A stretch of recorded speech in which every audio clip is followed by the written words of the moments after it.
UK high streets are facing a chronic challenge.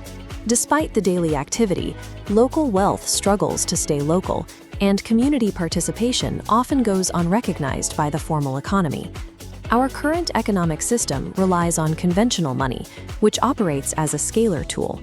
It is entirely one-dimensional. A £10 note tells you exactly what an item costs in a market exchange, and nothing else. Because it reduces every transaction to a single number, scalar money flattens our interactions. It strips away context.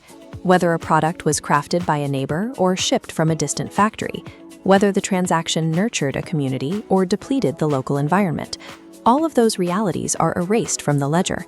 When price is the only metric that matters, capital follows a predictable path. It flows out of local neighborhoods, consolidating in distant corporate hubs. We are trying to measure complex, multi-dimensional communities with a one-dimensional ruler. As a result, the vital local bonds of care, trust, and environmental stewardship remain invisible and ultimately unfunded.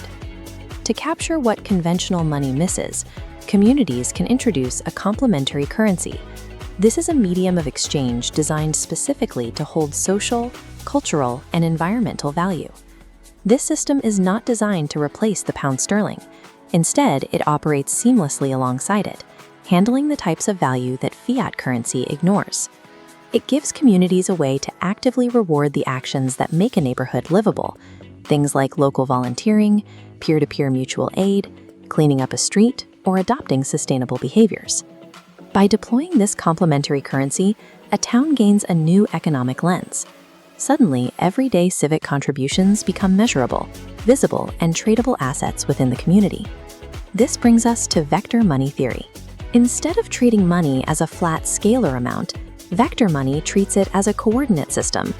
The standard one-dimensional economic line expands outward, gaining a second, independent axis for social and environmental value. For this to work, these dimensions must follow the rule of linear independence. Social value and economic value sit on separate axes because they cannot be exchanged for one another. A pound cannot buy you civic trust. This is why community currencies fail when they are made redeemable for cash. The moment you allow a social point to be cashed out for standard fiat, the vertical axis collapses back into the horizontal line. The unique meaning of the currency is destroyed. Strict non-convertibility is what protects the system. Because the dimensions cannot be traded across axes, environmental stewardship and social standing can never be bought off with sheer economic wealth.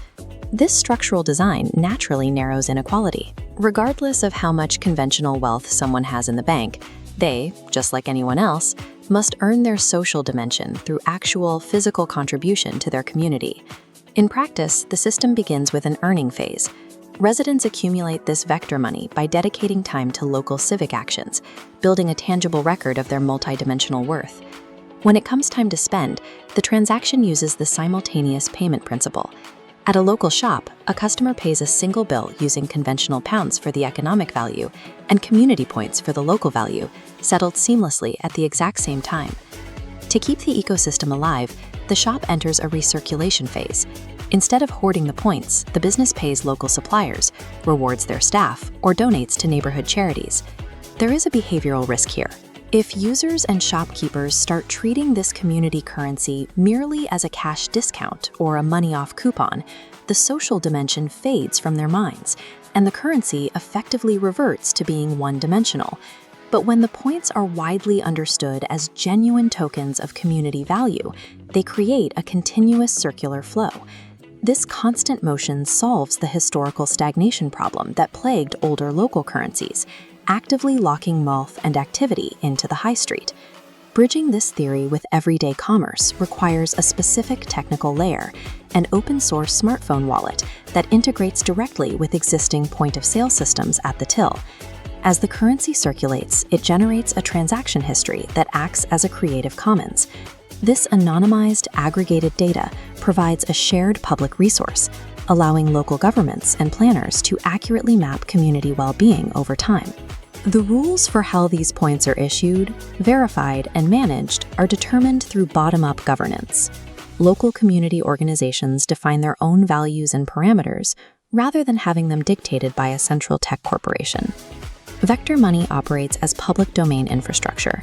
It functions like a shared road, an open, flat platform that no single entity owns, but upon which countless local businesses and citizens can build and thrive.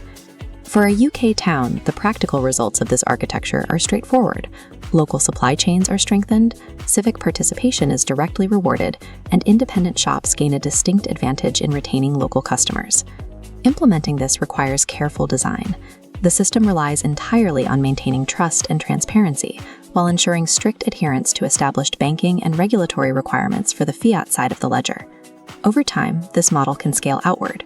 Because the technical base is shared, multiple distinct communities can run their own unique vector currencies side by side, creating a network of localized economies linked together by a common infrastructure. The things that make a community strong have always had value. They were simply invisible to a one-dimensional economy. By redesigning money to carry independent axes of worth, we turn currency from a mechanism of extraction into an engine for local resilience.